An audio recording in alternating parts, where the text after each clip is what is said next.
DHFL दीवान housing finance limited ये share आजकल काफ़ी न्यूज़ में है। रिसेंटली इसने लगभग 30-40% का राइज आया लगभग 8 ट्रेडिंग सेशन में। और लास्ट डे यानी कि मंडे को 7 जुलाई को ये शेयर ऑलमोस्ट 10% अपर सर्किट पे था, जबकि न्यूज़ ये आ रही थी कि ये शेयर डीलिस्ट होने वाला है। तो ऐसा क्या इन्वेस्टर्स को दिख रहा है कि उसमें बाइंग चल रही है, और ऐसा क्या होने वाला है इस कंपनी के साथ? काफ़ी दिनों से ये न्यूज़ में है। जैसा कि आप लोगों को थोड़ा बहुत न्यूज़ पता चला होगा कि इसको पिरामल ग्रुप ने एक्वायर करने वाली है, इसको एनसीएलटी इंसॉल्वेंसी बैंकरप्सी से। तो इसके ऊपर काफ़ी डिटेल हम आज डिस्कशन करने वाले हैं, और क्योंकि यहाँ पे बहुत सारी टेक्निकल चीज़ होने वाली है, एनसीएलटी इंसॉल्वेंसी बैंकरप्सी ये सब काफ़ी टेक्निकल चीज़ हैं। तो इसलिए मैंने आज एक सीए को यहाँ पे इनवाइट किया है अपने चैनल पे। आज वो आपको यहाँ पे सब कुछ एक्सप्लेन करेंगे सिंपल टर्म में। और एक रिटेल इन्वेस्टर जिनको ज़्यादा कुछ पता नहीं है, उनको क्या इसमें रिस्क लेना चाहिए कि नहीं, और जैसा कि न्यूज़ आ रहा है कि हो सकता है डीलिस्ट हो जाए, हो सकता है कि शेयर प्राइस जीरो हो जाए, और कुछ लोग तो ऐसा रूमर्स भी फैला रहा है कि ये अगला रुचि सोया जैसा रिटर्न देगा। तो सारे कन्फ्यूज़न, सारे सवाल आपके जवाब आज हमारे साथ एक सीए हैं वो देंगे। इनका नाम है ध्रुवल शाह। ये लिंक्डइन पे काफ़ी एक्टिव रहते हैं, स्टॉक मार्केट से रिलेटेड ब्लॉग भी लिखते हैं वेल्थ वेब के नाम से। तो इनके ब्लॉग और लिंक्डइन की डिस्क्रिप्शन में आपको लिंक मिल जाएंगे, वहाँ से आप इनको फॉलो भी कर सकते हो। काफ़ी अच्छा इनके साथ डिस्कशन होने वाला है, तो मैं तो बहुत ही एक्साइटेड हूँ। तो मैं चलिए ध्रुवल साहब को इन्वाइट करता हूँ और उनसे जानते हैं कि डीएचएफएल में आखिर एक रिटेल आम निवेशक को क्या करना चाहिए, या फिर ओवरऑल एक इन्वेस्टर्स का पॉइंट ऑफ व्यू क्या होना चाहिए कि उनको कहाँ इन्वेस्ट करना है, कहाँ ट्रेड करना है, क्या स्ट्रैटेजी होनी चाहिए। अगर जिन लोगों ने बाय किया है तो उनको क्या करना चाहिए, क्या एग्जिट करना चाहिए या होल्ड करना चाहिए। तो डीएचएफएल एक मल्टी बैगर है या एक ट्रैप है? इस सवाल का जवाब देने के लिए ध्रुवल शाह जी को इनवाइट करता हूँ। ये एक चार्टर्ड अकाउंटेंट है। So hello investors and trader, मेरा नाम है रंजीत और मैं हूं आपका अपना फाइनेंशियल एडवाइजर। सो फ्रेंड्स, हमारे साथ आज हैं ध्रुवल शाह जी। ये सीए हैं और अभी करंटली जॉब कर रहे हैं। इनको थोड़ा सा इन सब इंसॉल्वेंसी बैंकरप्सी के बारे में ज्यादा नॉलेज है, तो मैंने सोचा इनसे डिस्कस किया जाए कि डीएचएफएल में शेयर होल्डर्स को क्या करना चाहिए। अभी काफी सारे र्यूमर्स है मार्केट में, काफी सारे मिसकंसेप्शन है, बहुत सारे गलत लोग सोच रहे हैं कि ये मल्टी बैगर हो सकता है। कई सारे यूट्यूब पे भी ऐसे वीडियोस आ रहे हैं। तो आखिर देखते हैं कि शेयर होल्डर्स को कितना मिलेगा आफ्टर इंसॉल्वेंसी से जब बाहर आएगा। ठीक है, यहाँ पे कई सारे ऐसे भी रूमर्स है कि डीलिस्ट हो सकता है, तो वो क्या प्रोसेस होता है। तो इन सब के बारे में ध्रुव शाह जी से हम लोग आज बात करते हैं। ठीक है, तो हेलो ध्रुव। हेलो रंजीत। हाँ, कैसे हो आप? बढ़िया। एकदम बढ़िया। आज आपसे डीएचएफएल के बारे में बात करने में और तुम हमारे जो व्यूअर्स है, इन्वेस्टर्स है, हमारे रिटेलर्स ट्रैप ना हो जाए। सो इससे हमें बहुत फर्क पड़ेगा कि वो एक बोल्ड डिसीजन ले। सो इसके बारे आज हम डीएचएफएल के बारे में एकदम डिटेल्ड एनालिसिस करते हैं कि डीएचएफएल पहले क्या था, अभी क्या है हाँ और अभी क्या करना हाँ, चाहिए। सो जिसके कारण बिल्कुल। हमारे इन्वेस्टर्स को जरा भी नुकसान ना हो। सो बात ये है कि कंपनी का फंडामेंटल क्या है, सबसे पहले तो वो स्टडी करना चाहिए। हमें स्टॉक लेना नहीं लेना बिल्कुल वो बात की बात है। बिल्कुल। तो पहले हम जानते हैं कि डीएचएफएल का बिजनेस है क्या। अभी तो काफी सारे ऐसे नए नए बिगिनर्स मार्केट में आ रहे हैं जो रिस्क है तो इसके सोच के बस मल्टी बैगर बनेगा, वो लोग बस करते जा रहे हैं। वो लोग रिसर्च नहीं कर रहे। तो यहाँ पे कोई ऐसा भी नहीं है कि रॉकेट साइंस जैसा कुछ रिसर्च करना है। बस बेसिक, बहुत बेसिक है। अगर वो थोड़ा सा गूगल करके या यूट्यूब पे भी कुछ अच्छे क्वालिटी कंटेंट देख ले तो उन्हें समझ में आ जाएगा। तो वही हम क्वालिटी कंटेंट देने की कोशिश करते हैं। ठीक है, तो देखते हैं, आप बताओ। तो डीएचएफएल का बिजनेस क्या है। सो डीएचएफएल बेसिकली एक एनबीएफसी है which is the third largest.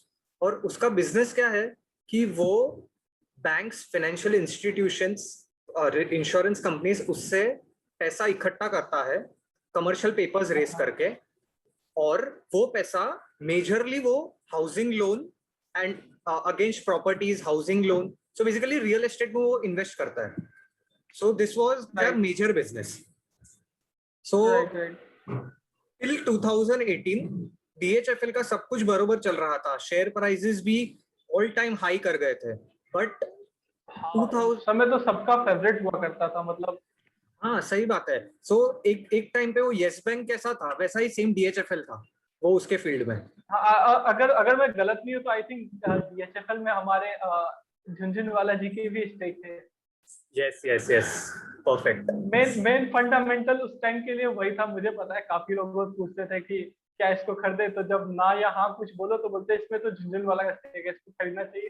तो तो कैसा है ना कि हर्षद मेहता का स्कैम 1992, बिटकॉइन का हाँ सर्च, डॉगे कॉइन का सर्च, एलॉन मस्क के ट्वीट, हाँ रुचि सोया का हाँ सर्च, ये सब देख के इन्वेस्टर्स को लगता है कि हाँ, हम रातों रात करोड़पति बन जाएंगे। बिल्कुल बिल्कुल। तो ये बेसिकली उन लोग गैम्बल खेलते हैं और उनको वो समझ में नहीं आता है कि वो चीज का रियल वैल्यू क्या है, तुम जिस पे इन्वेस्ट करना चाहते हो। ऐसा नहीं है कि तुम किस पे भी इन्वेस्ट कर दो और तुम करोड़पति बन जाओगे। हाँ, करोड़पति भी बन राइट सकते हो, राइट, वैसा नहीं है। पर वो एक राइट चीज पे अगर इन्वेस्ट करो ना और राइट टाइम पे, तभी बन सकते हो। बिल्कुल बिल्कुल। तो डीएचएफएल के बारे में हम बात कर रहे थे। तो डीएचएफएल इस तरह लोगों से, इस तरह बैंक्स और इंश्योरेंस कंपनी से पैसे लेता था एंड वो रियल एस्टेट में बेसिकली पैसे देता था। बट अभी आप मुझे क्वेश्चन पूछोगे कि रियल एस्टेट तो एवरी ईयर बढ़ता ही जाता है, तो फिर डिफॉल्ट कैसे कर सकते हैं डीएचएफएल? मुझे तो कुछ समझ ही नहीं आ रहा है, क्योंकि कल हाँ, जो काफी रियल एस्टेट तो इंडिया में अभी हाउसिंग काफी सारे स्कीम भी चले हैं गवर्नमेंट के। करेक्ट, तो भी डिफॉल्ट कैसे हुआ? सो हाँ डीएचएफएल का जो बिजनेस करने का स्टाइल था ना, that was not proper. So where they okay defaulted, तो वो क्या करते थे? सो एक तो रियल एस्टेट वाला कोई भी उसके पास पैसे लेने आता था ना, तो उनका वो प्रॉपर ड्यू डिलिजेंस नहीं करते थे। ड्यू डिलिजेंस का मतलब क्या, कि उनका बैकग्राउंड क्या है, वो जिसको लोन दे रहे हैं उनका क्रेडिबिलिटी क्या है, क्या वो पैसे दे राइट। पाएंगे नहीं दे पाएंगे, वैसा इन डिटेल ड्यू डिलिजेंस नहीं करता था। और उनका मेजर जो लोन्स था ना, वो बेसिकली अंडर कंस्ट्रक्शन कंपनीज थे।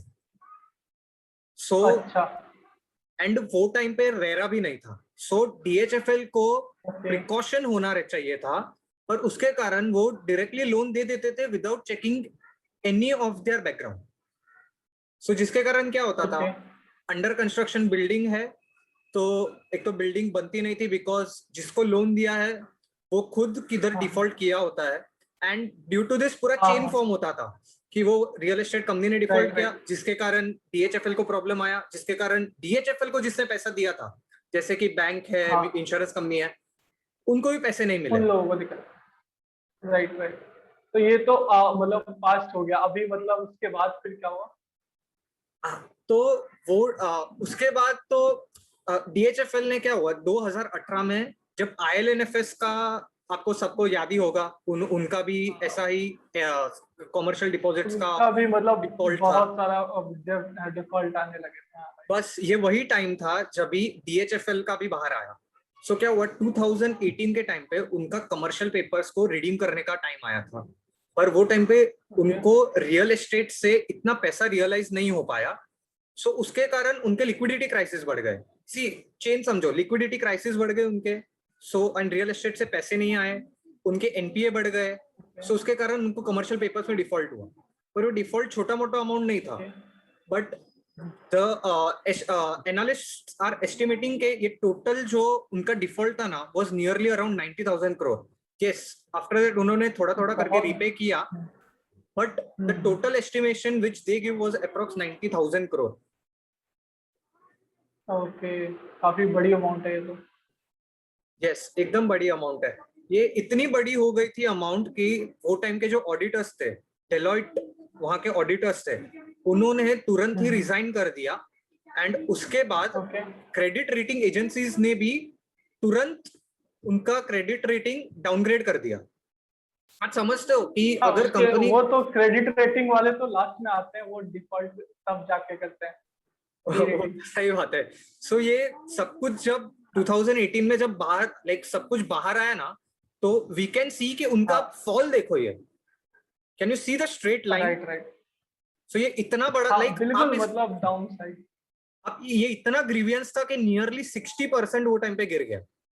हाँ जनरली मुझे याद है, उस टाइम मैं मार्केट में स्टार्ट ही कर रहा था, तो मुझे याद है एक दिन में 60% गिर गया था। करेक्ट, लगभग 50-60% एक दिन में ही गिर गया था। आपने तो इन्वेस्ट नहीं किया बट था ना उस उसमें। डिप के बाद, नहीं नहीं, मैं उस समय मतलब डीमेट भी नहीं था तब की बात। उस समय मैं 2018 एंड तक डीमेट ओपन किया था, और मैं बहुत ही सेफ प्ले किया स्टार्टिंग से, बाय लक बोलो या फिर होता है ना अपना गॉड्स ग्रेस। अंदर, मतलब मैं ज्यादातर सेफ ही लेके आऊँ, मैं ज्यादा रिस्क लेता ही नहीं। नहीं नहीं, अच्छा किया अभी तक कभी आपने रिस्क नहीं लिया। अगर वो टाइम पे ले लिया होता ना, अभी आप देख सकते हो, देखो 691 का आज क्या चल रहा है, नियरली 22-23 चल रहा है।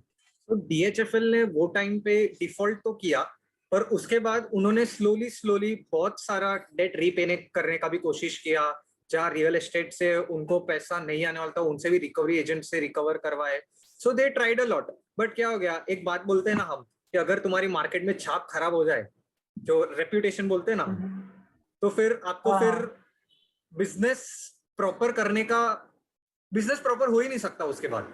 लेकिन एक बार आपका रेपुटेशन चला गया तो वो रीइंस्टेट करने को बहुत डिफिकल्ट है। करेक्ट। सो उसके कारण, सो ये इतने सारे डिफॉल्ट हो गए, तो उसके कारण डीएचएफएल को बैंक्रप्सी के उधर जाना पड़ा। एज इन उन्होंने हाथ ऊपर कर दिया, भाई अब हमसे ना हो पाए। so, इसके कारण उनको एनसीएलटी में जाना पड़ा। सो एनसीएलटी के भी बहुत सारे हियरिंग्स हुए। Each and every day there were many hearings, बहुत सारे जन ने लाइक पेपर्स डाले, there were many proceedings going on. But अब रिसेंट एक उनका अनाउंसमेंट आया कि Piramal group of companies,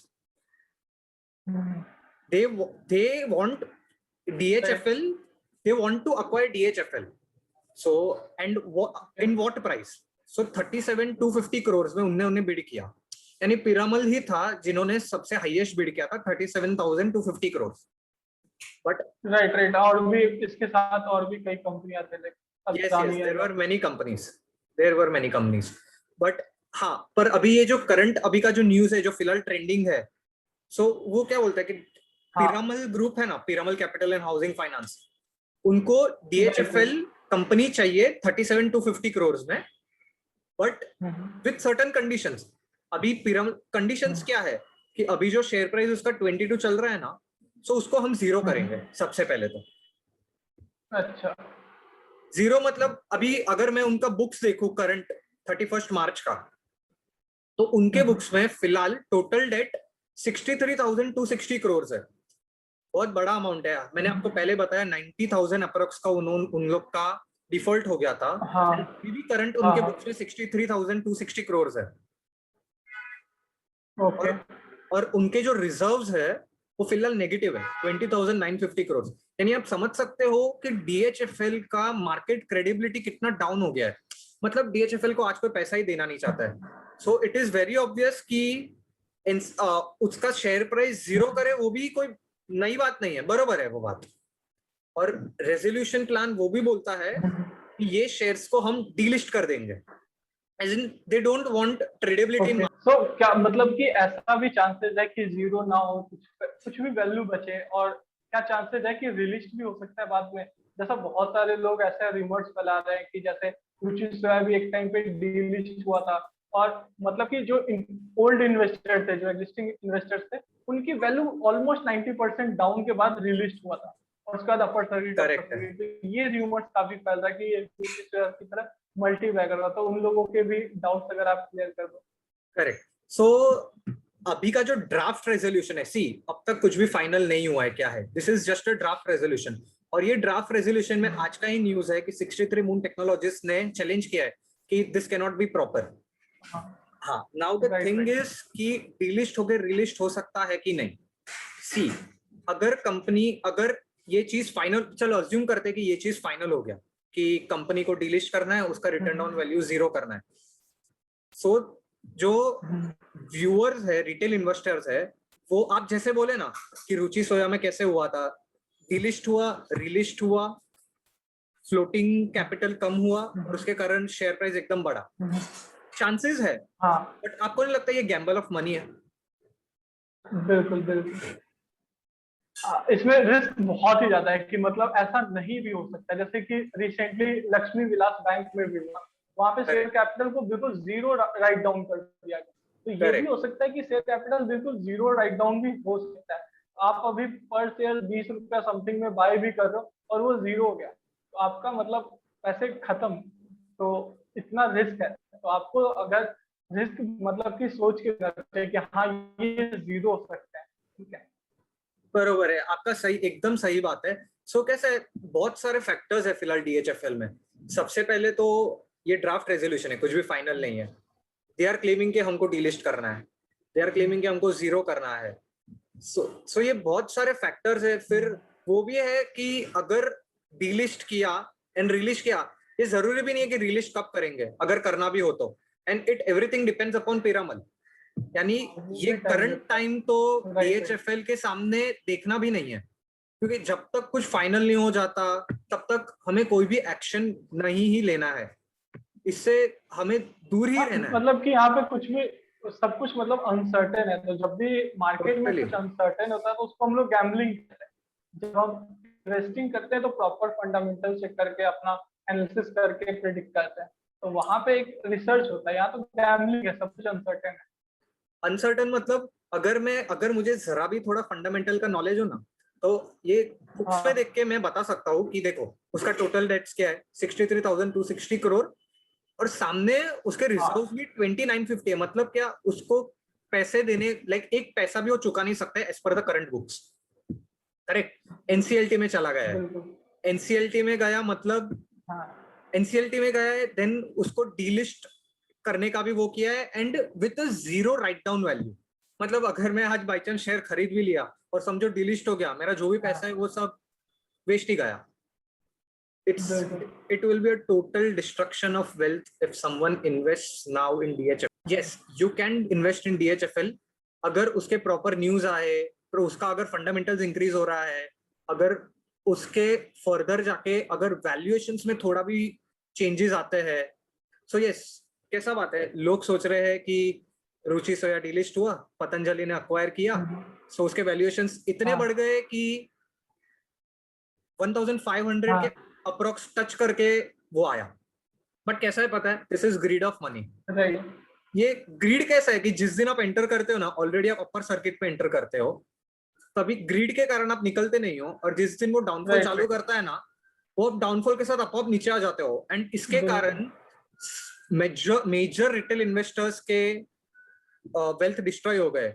the data suggest कि during this surge 90% of the investors have lost their wealth because of non-trading in these shares. Circuit filters है, तुम कुछ कर ही नहीं सकते हो।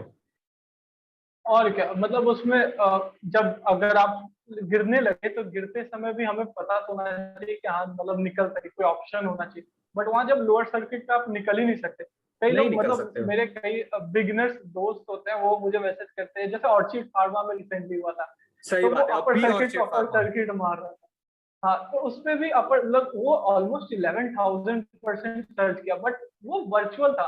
उसमें किसी ने भी जब वो 10% 20% ऊपर था तो पहले दूसरे सर्किट पे कोई भी क्वांटिटी ट्रेड हुआ ही नहीं था। ऑलमोस्ट जब वो चेक किया था तो 8,000% जब चला, बहुत ही लक होना चाहिए वहां पे कि आपका ऑर्डर एग्जीक्यूट हो जाए। लाखों लोग डेली ऑर्डर लगा रहे थे, तो उस तरह का रिस्क होता है। फिर जब गिरने लगा तो सब स्टक गया। एक दोस्त ने अपने लगभग आई थिंक 1000 या कुछ रुपए में खरीदा था, उसके पास फंस गया वो। तो एक बार जब लोअर सर्किट लगने लगता है तो लोग फंस जाते हैं, तो बेहतर होगा कि दूर ही रहना। सही है, सही है। ये एक्चुअली कैसा है पता है, आपने स्कैम 1992 देखा ही होगा। ये कैसा होता है पता है, same pump and dump strategy. कैसा होता है, अभी प्रमोटर स्टेक कुछ भी नहीं है, पिरामल अक्वायर करेगा, प्रमोटर बनेगा, इतना उनका शेयर होल्डिंग हाई हो जाएगा कि जो फ्री फ्लोटिंग मार्केट कैप होता है, which वो nearly like if I take the example of Ruchi Soya Orchid Pharma, वो नियरली 5% से भी डाउन होता है। तो मार्केट में ट्रेडेबिलिटी का शेयर 1%, एक्चुअली 1%, मैं 5% तो भी ज्यादा बोल दिया। सो कैसा होता है, जब मार्केट में शेयर ट्रेड करने को ही नहीं है, तो इट मींस कि जो बिग प्लेयर्स है उन्होंने सब अक्यूमुलेट किया होता है और वो प्राइस मैनिपुलेट करते हैं। This is proper manipulation of price. So हाँ देखो, ऐसे मैनिपुलेशन ऑफ प्राइस में लोग इसको अपॉर्चुनिटी भी बोलते हैं और इससे लोग नुकसान भी बोलते हैं। अपॉर्चुनिटी कैसे है, जो स्मार्ट होंगे तो वो तो अपॉर्चुनिटी निकाल लेंगे। नहीं, अगर आप सेटिस्फाइड इन्वेस्टर हो, फॉर एग्जांपल 100 रुपीज मिल गया, मैं खुश है, मैं निकल गया, वैसे लोग कमा के निकल जाएंगे। पर जो ग्रीड के कारण रह गए ना और सर्किट चेंज हो गया, then surely they will destroy their wealth. Right. और मतलब ऐसा होता है ना, जैसे 1% मान लो फ्री फ्लोटिंग कैपिटल है, हमें पता ही नहीं वो 1% में क्या पता मोस्ट ऑफ द शेयर्स उसमें भी ज्यादातर ऑपरेटर्स के पास हो या बिग प्लेयर्स के पास हो, क्योंकि उनको पता है कि जब सर्किट पे डेली ट्रेड हो रहा है तो एग्जीक्यूट कैसे करना है ट्रेड को, मतलब कहाँ पे बिड करना है, कैसे किस टाइमिंग पे करना है, क्योंकि उसके ऊपर काफी ट्रिक होता है। तो उनका शेयर हो सकता है जल्दी ट्रेड हो जा रहा हो और आप बस ऑर्डर लगाया जा रहे हो और जिस दिन लोअर सर्किट मारने वाला है उस दिन आपका ट्रेड हो गया, तो फंस जाओगे आप। फर्स्ट मतलब अभी रात सबको रातों रात करोड़पति होना है तो उन लोग फंसने वाले हैं। हाँ बिल्कुल बिल्कुल। कंजर्वेटिव ही व्यू, मतलब स्टार्टिंग में मार्केट को थोड़ा सा रिसर्च करके, मैंने अभी करेंटली सीरीज भी स्टार्ट की है, पैसिव इन्वेस्टमेंट सीरीज, जिसमें इंडेक्स फंड में इन्वेस्टमेंट करके इंडेक्स को भी कैसे बीट कर सकते हैं इस तरह की स्ट्रैटेजी बता रहा हूँ। क्योंकि इंडेक्स फंड को लोग बहुत ही अंडररेटेड मानते हैं, बोलते हैं कि इंडेक्स फंड में क्या इन्वेस्ट करना है। लेकिन मैंने मेरे कई ग्रुप मेंबर्स या काफी क्लाइंट्स भी मिलते हैं, उन लोगों का पोर्टफोलियो जब देखता हूँ तो वो इंडेक्स से ज्यादा रिटर्न कमा ही नहीं रहे, इनफैक्ट कई का एफडी से भी कम रिटर्न है, कई लोगों का तो इन्फ्लेशन भी बीट नहीं हो रहा है। तो जब आप सही बात मार्केट है। में आओ तो कम से कम इंडेक्स से ज्यादा रिटर्न अगर आप कमा रहे हो, अगर आप अपनी एनालिसिस के साथ अपने रिसर्च के साथ अगर इंडेक्स को बीट कर रहे हो तब तो आप स्मार्ट इन्वेस्टर हो। नहीं बीट कर रहे हो तो मैं तो बोलूंगा कि इंडेक्स फंड में आप इन्वेस्ट करो, ये सब गैम्बलिंग छोड़ो। एकदम सही बात बोले। लाइक हम्म, डीएचएफएल का अगर ये चार्ट से हम डाउनफॉल देखे तो एक टाइम था सितंबर में जब 691 रुपीस था पर शेयर का, एंड आज वो ही 22 है। अभी रंजीत जी मुझे आप बताइए, अभी रिसेंटली 2-3 डेज बैक ये पिरामल का जो न्यूज आया कि डीलिस्ट होगा, जीरो हो जाएगा, वो टाइम पे अगर एक नॉर्मल ऑर्डिनरी मैन होता तो वो शेयर्स नहीं लेता था, अगर रहता तो बेच देता था, क्योंकि कोई भी अपना वैल्यू जब जीरो होता है तो लोग क्यों रखेगा, जो वैल्यू मिलता है उससे उसमें हम बेच देंगे, बराबर। पर मार्केट का तो उल्टा हुआ, retail investors instead of selling they were buying the shares in bulk. क्या आप इसके बारे में कुछ बता सकते हैं, रिटेल इन्वेस्टर्स का ऐसे क्या बिहेवियर हुआ रहेगा, उनकी सोच क्या होगी? बिल्कुल, मुझे 2-3 न्यूज मैं भी थोड़ा बहुत मैं बिल्कुल ये शेयर्स को ट्रैक करना बंद कर दिया था, बट कल जब अपर सर्किट लगा थोड़ा बहुत हेडलाइन तो पढ़ ही रहा था, तो मैंने चेक किया यूट्यूब पे चल क्या रहा है, सोशल मीडिया पे चल क्या रहा है। तो एक तो ये पता चला कि Q4 के रिजल्ट्स आए थे कुछ दिन पहले और वो करेक्ट। पॉजिटिव है, मतलब कि उसमें प्रॉफिट दिख रहे हैं, ठीक है। तो बेस लो था ना, लास्ट ईयर बहुत ज्यादा प्रोविजनिंग थी, बेस लो था, तो हाँ इसलिए करेक्ट। ईयर ऑन ईयर थोड़ा उनको प्रॉफिट दिख रहा था, एक तो ये रीजन दिखा। दूसरा वही र्यूमर्स कि ये रुचि सोया जैसा कुछ होने वाला है, रिलीज होगा, तो ये कॉन्फिडेंस कई लोगों को बहुत ज्यादा था कि रिलीज होगा। ये नहीं कह सकते जब तक आपको अंदर की बात नहीं पता, कह ही नहीं सकते, क्या पता ना हो। लक्ष्मी विलास बैंक में नहीं हुआ ना, कुछ नहीं हुआ, लोगों ने मतलब सरप्राइज हो गया कि ऐसा कैसे हुआ कि मेरा शेयर वैल्यू जीरो। तो उनको पता ही नहीं कि ऐसा कर सकता है, कोई भी कर सकता है, सभी भी कर सकता है, और जो एक्वायरर है मतलब यहाँ पे पिरामल है वो भी कर सकता है। उन्होंने सही बात है। कंडीशन क्या पता ऐसा रखा हो वो कर दे, तो फिर तो गया। तो Like, और एनसीएलटी अप्रूव भी कर देगा, क्योंकि यहाँ पे ये इम्पोर्टेंट आरबीआई के लिए या सेबी के लिए या जो भी रेगुलेटर्स है उनके लिए ये होता है कि डिपॉजिटर्स और इन्वेस्ट मतलब कि जो मेन कस्टमर्स हैं उनके पैसे को बचाना, ना कि एज अ इन्वेस्टर आप हमेशा रिस्क में होते हो। और इंसॉल्वेंसी में तो जैसे कि पेमेंट जब आएगी तो सबसे पहले तो क्रेडिटर्स ले जाएंगे, जो सिक्योर्ड अनसिक्योर्ड करेक्ट। क्रेडिटर्स हैं, उसके बाद जो बचे खुचेंगे वो शेयर होल्डर्स को मिलते हैं। तो यहाँ तो हमने कैलकुलेशन लास्ट स्लाइड में देखी भी थी, वहां पे कुछ पैसा बचेगा नहीं, मतलब जो बरोबर है। प्रैक्टिकली हमें नंबर्स दिख रहे हैं वहां तो लग नहीं रहा शेयर होल्डर्स के लिए अभी कुछ है। हमें तो वो भी नहीं पता कि क्रेडिटर्स अपने हेयरलाइन कट कितने लेंगे, सो हाँ वो भी उसका भी अभी हमें पब्लिक में। तो उसका भी अभी तक कोई एस्टिमेशन नहीं है। So in short retailers like without taking into account this all the NCLT issues, write down value to zero, कुछ भी सोचे समझे बगैर they are thinking of gambling कि अगर मैं आज ले लूं शायद रिलीज, क्या पता 200 रुपए में रिलीज हो जाए। 20 रुपीज का आज का शेयर 200 में रिलीज हो गया, मतलब उनका कैपिटल कितना बढ़ जाएगा। उन लोग वो सोच के अभी से ले रहे, पर उनको वो नहीं पता भाई पहले आपका हाँ जीरो होने वाला है, हो भी सकता है जीरो। और जैसे रुचि सर में भी ऐसा हुआ था कि 6 रुपए वाला शेयर आई थिंक 16-19 रुपए समथिंग लिस्ट हुआ था, लेकिन उनकी क्वांटिटी भी तो घटी थी, लगभग 10 शेयर के बदले में 1-2 शेयर कुछ मिला था, रेशियो आपको आएगा। याद रहेगा तो आलोक इंडस्ट्रीज याद आ रहा है शेयर? हाँ उसमें राइट राइट। वो डिलिस्ट हुआ, रिलायंस ने लिया, रिलिस्ट हुआ, सब जन ने शेयर्स लेना चालू किया। वो तो प्रॉपर लॉकडाउन का टाइम ही था, आलोक इंडस्ट्री का रिलिस्टिंग के टाइम। पर अगर मैं आज देखूं तो वो 50 के क्रॉस नहीं जा पा रहा है। मतलब आपका जो इन्फॉर्म डिसीजन है वो कितना रॉन्ग हो सकता है, वो एक हमें आलोक इंडस्ट्री से पता चलता है। लाइक रिलायंस जैसी बड़ी कंपनी उसने अक्वायर किया, तो भी आलोक इंडस्ट्रीज का इतना भी प्राइस सर्ज नहीं हुआ। और कैसा होता है, ये न्यूज आता है ना, हम पहले सोचते हैं कि चलो आज एंट्री करते हैं, कल एंट्री करते हैं, 5-6 दिन तो अपर सर्किट में हम जा ही नहीं सकते। बाई चांस एक दिन अपर सर्किट खुला फॉर फ्यू मिनट्स और हम एंटर कर गए, 2 दिन वो ऊपर आएगा, वी विल बी हैप्पी।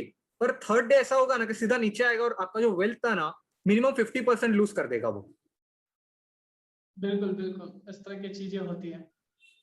वो तो सही बात है। मुझे आप ये बताइए कि ये DHFL जो बहुत ऐसे, अभी 20 रुपीज, यानी मैं एक टाइप का पेनी स्टॉक ही बोल सकता हूँ।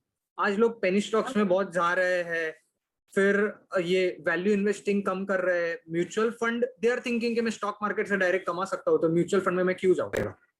सर बरोबर है। बिल्कुल। तो मेरे ख्याल से पैसे काम पे लगाओ, उसमें भी आप ये सब सुविधाएं प्रोवाइड करते हो सबको, बरोबर। हाँ सो बिल्कुल, अभी इस पे करंट एक पैसिव इन्वेस्टमेंट सीरीज पे एक वीडियो बन रहा है। तो इसमें मेन फोकस ये है कि लोगों को इंडेक्स फंड के बारे में और थोड़ा मतलब बताया जाए। काफी सारा कंटेंट ऑलरेडी है, लेकिन थोड़ा मतलब कि क्योंकि क्या होता है ना, इंडेक्स फंड का अगर रिटर्न हम देखें तो 1% से थोड़ा कम रहेगा इंडेक्स फंड, इंडेक्स और इंडेक्स फंड में। इंडेक्स से थोड़ा सा अंडर परफॉर्म करता है। तो अगर थोड़ा सा मैनुअल स्ट्रेटेजी लगाया जाए तो वहाँ पे हम इंडेक्स को भी बीट कर सकते हैं। ठीक है, मार्केट वैल्यूएशन और थोड़ा सा रिसर्च करके अगर करें। Yes correct. इंडेक्स फंड का मेजर बेनिफिट वो है कि वो एक तो सबसे पहले मेजरली लार्ज कैप कंपनीज में वो इन्वेस्ट करता है। अभी लार्ज कैप कंपनीज मतलब रिलायंस आ गए, बजाज आ गया, टाटा आ गया। अगर सोचो ना, बजाज, रिलायंस, टाटा अगर बैंकरप्ट हो गया मतलब इंडिया खत्म हो गया, मेजर जीडीपी उन पे ही चलता है। सो मतलब it is very India rare, में it right is right. It is very rare कि इंडेक्स फंड परफॉर्म ना करे। सो बिल्कुल सो कैसा होता है, अगर हमको प्रॉपर रिसर्च करके इन्वेस्ट करने को भी आता है ना, तो भी मैं तो बोलूँ एक बार इन्वेस्ट इंडेक्स फंड्स में डालना ही चाहिए। सो फ्रेंड्स, फाइनली अब वीडियो वीडियो को थोड़ा वाइंड अप करते हैं। तो कंक्लूजन हमारा यही है कि इस तरह से दूसरों के कहने पे या किसी के कहने से आप मत सुनो, हमारी भी बात मत सुनो। आप खुद थोड़ा रिसर्च करो। आप सिंपल अगर कैलकुलेशन भी करोगे तो यहाँ पे आपको क्लियरली दिखेगा कि DHFL में ऑलमोस्ट जीरो होने के बहुत ज्यादा चांसेस है। तो इन इस तरह के स्टॉक से आप दूर रहो। और इस वीडियो में और भी कई कंपनीज के नाम बाय मिस्टेक हमने लिए, तो उनमें भी कोई भी हमारा इन्वेस्टमेंट एडवाइस नहीं है। आप उनमें रिसर्च करो, हो सकता है वहां पे इन्वेस्टमेंट अपॉर्चुनिटी हो सकता है वहां भी ट्रैप हो। तो आप उनको भी अच्छे से रिसर्च करके ही ले। बहुत ही सिंपल रिसर्च करना होता है, थोड़ा सा भी अगर आप एक्टिव रहोगे मार्केट में तो आपको पता चल जाएगा। और अगर आप बिगनर हो तो आप इतने रिस्की में मत जाओ, थोड़ा सेफ पे ले करो। थोड़ा मतलब बड़ी कंपनियां जैसे कि इसका आप कंजम्पशन करते हो, चाहे वो बाटा हो गया या वोल्टास हो गया, जिसके भी प्रोडक्ट सर्विसेज आप लेते हो, वहां से स्टार्ट करो ना। या इंडेक्स फंड से, जैसा हमने बात किया, इंडेक्स ETF है, तो उनसे आप स्टार्ट करो। और आप कुछ बताना चाहोगे फाइनल हमारे व्यूअर्स को कि उनको क्या करना चाहिए, उनको थोड़ा गाइड करो, क्योंकि आप भी सी मार्केट में काफी टाइम से हो, तो उनको म्यूचुअल फंड की इंपॉर्टेंस और बताते हो आप अपने वेल्थ पे ब्लॉग के थ्रू और लिंक्डइन के थ्रू, उनको थोड़ा गाइड कर। मेरे मेरा एडवाइस ये हमारे व्यूअर्स को वही है कि पैसे हमारे हैं, हमें खुद को ही डिसीजन लेना है, किसी के कहने पे हमें नहीं आना है। या लाइक अभी कैसा ये ट्रेंड कैसा हो गया कि व्हाट्सएप पे किसी ने फॉरवर्ड देखा या किसी ने दो क्या तारीफ कर ली वो कंपनी की, हमने वो इन्वेस्ट कर दिया। ऐसा तो बिल्कुल नहीं करना है। सबसे पहले बेसिक फंडामेंटल नॉलेज तो होना ही चाहिए कि उसका फंडामेंटल नॉलेज में क्या है, उसका डेट कितना है, सेल्स रेशियो कैसे ग्रो हो रहा है, और उसकी मार्केट क्रेडिबिलिटी क्या है। ये 3 चीज भी अगर देख लो ना, तो भी तुम थोड़ा तो वेल्थ बना ही सकते हो। एंड हाँ, अगर किसी को ये थोड़ा बहुत नहीं जमता हो तो उसके लिए म्यूचुअल फंड बेस्ट है। म्यूचुअल फंड कैसे, तुमको मार्केट में इन्वेस्ट करना है ना, तो म्यूचुअल फंड आपसे थोड़ा फीस लेगा और आपको मार्केट में वो पैसे लगा के देगा द वे यू वांट। आपको चाहिए कि लार्ज कैप में मुझे लगाना है, मिड कैप में लगाना है, स्मॉल कैप में लगाना है, ठीक है, आप आपके ऑप्शंस बताओ क्या करना है। मल्टी कैप फंड भी है, आपको चाहिए कि मुझे पूरे मार्केट में लगाना है, पूरा मार्केट एज इन थोड़ा थोड़ा सब जगह लगाना है, तो यूज मल्टी कैप फंड। सो उसके कारण आपको बहुत हैंडसम रिटर्न्स मिलते हैं।